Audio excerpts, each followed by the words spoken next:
ఆ యేసుక్రీస్తు పుట్టాడు. ఆ క్యాలెండర్ ప్రకారం ఇప్పుడు మన క్యాలెండర్ వేరు, ఈ కాలానికి మన క్యాలెండర్ వేరు.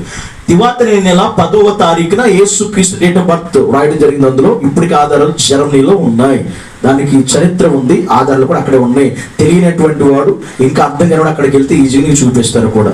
నీకు అంత ఆధారం కావాలి అక్కడికి వెళ్ళిపోవచ్చు, ఛార్జీలు పెట్టి ఈజీగా నువ్వు తెలుసుకోవచ్చు. ఇప్పుడు అక్కడికి వెళ్తే ఆ నెల నుంచి గ్రెగరియన్ క్యాలెండర్ ప్రకారం ఆ తివాత్ నెల 10వ తారీఖు నుంచి యేసుక్రీస్తు మరి డిసెంబర్ 25 ఎలా పుట్టాడని చెప్తారు. అక్కడ నుంచి లెక్కెట్టుకోవడం మొదలు పెడితే ఆ క్యాలెండర్ నుంచి ఇప్పుడు మనం ప్రజెంట్ మనకున్న ఈ క్యాలెండర్ వరకు మనం లెక్క పెట్టుకుంటూ వస్తే ఇప్పుడు మన క్యాలెండర్లోకి వచ్చేసరికి ఆ తివాత్ నెల 10వ తారీఖు అనేటువంటి ఆ డేట్ అనేది ఇప్పుడు మనకి డిసెంబర్ నెల 25వ తారీఖున వచ్చింది. చెప్పలు కూడా ఏమైపోతుంది. ఆ తివాత్ అనేటువంటి నెలలో 10వ తారీఖు అనేది ఇప్పుడు మన క్యాలెండర్కి ఆ డేట్ ఎప్పుడు వచ్చిందంటే డిసెంబర్ 20